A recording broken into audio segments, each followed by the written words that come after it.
பரியாசங்கள், அடிப்படை தேவை இல்லை. இது எல்லா ஊழியர்களுக்கும் நடக்கிற ஒரு சம்பவம். தண்ணீர் என்பது ஆடம்பரம் அல்ல, அடிப்படை தேவை.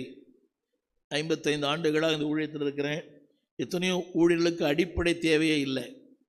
ஆடம்பரமாக வாழ்கிற ஊழியம் இருக்கிறாங்க, அடிப்படை தேவையில்லாத மக்களும் இருக்கிறாங்க. இப்படிப்பட்ட நேரங்களிலே நம்முடைய கேள்வி என்ன தெரியுமா? Why Lord?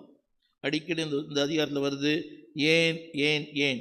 அதில் இன்னொரு வசனம் சொல்கிறாரு, 5ஆம் கடைசி வார்த்தை, 5ஆம் வசனத்துடைய கடைசி வார்த்தை.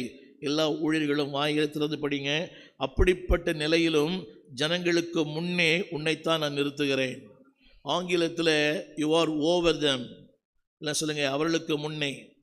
அதுக்கு முன்னே என்பது இதில் இல்லை, அவர்களுக்கு மேலாக. கரங்களை போய் சொல்லுங்கள், ஜனங்களுக்கு மேலாக. வாதாடுகிற ஜனங்கள், விமர்சிக்கிற ஜனங்கள், போராடும் ஜனங்கள், பிரச்சனை பண்ணுற ஜனங்க, இப்படிப்பட்ட உலகத்தில் எப்படி வைக்கிறாராம்? மேலே. தமிழ் பைபிளில் முன்னேன்னு போட்டிருக்கோம், ஆங்கில வேதத்தில் அபவ்.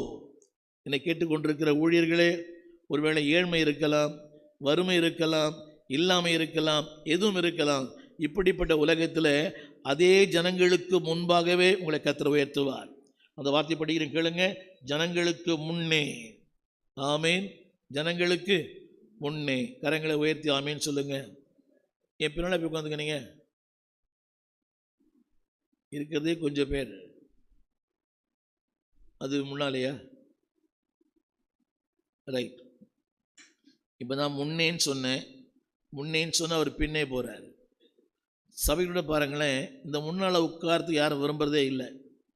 அது என்ன காரணமோ தெரியல. நான் என் வாழ்க்கையில் பார்த்த அளவுக்கு யாரெல்லாம் பின்னால் இருக்கிறாங்களோ அவங்க பின்னாலே போயிடுவாங்க. ஒரு உண்மையை சொல்லுகிறேன். நான் 70 சபைக்கு போனேன், மாரநாதா திருச்சபை ராயபுரம். நீங்கள் நம்பினாலும் நம்பாவிட்டாலும் வேதம் தெரியாது, சத்தியம் தெரியாது, அழைப்பு தெரியாது, அபிஷேகம் தெரியாது. ஆனால் முன்னால் போய் உட்கார்ந்தேன். அது என்னவோ தெரியல, ஆண்டவர் அதே சபையில் என்னை 16 ஆண்டுகளாக ஊழியனாய் மாற்றினார். கடந்த வாரத்திலும் அங்கே தான் நான் பேசினேன். அதுதான் மாரநாதா சபையினுடைய முதல் திருச்சபை. போதர் ஹென்றி ஜோசப் அங்கே போதராக இருந்தார்.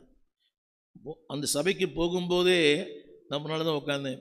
வேதம் தெரியாது எனக்கு பாட்டு புஸ்தகம் காட்டினவர் ஓவன் ராபர்ட்ஸ், எனக்கு பைபிளை பிரித்து காட்சிவர் ஜோசப் பாலச்சந்திரன். நான் சொல்ல வந்த கருத்து என்னவென்றால், நீங்கள் முன்னால் இருக்க வேண்டும் என்று விரும்புங்கள், கர்த்தர் உங்களை மாற்றுவார். ஆலயத்திலே முன்னே, ஆராதனையிலே முன்னே, ஊழியத்திலே முன்னே. ரைட். செய்திக்குள்ளே போகிற விரும்புகிறேன். 17:1 முதல் வசனம். அவர்கள் புறப்பட்டு பிரயாணம் பண்ணி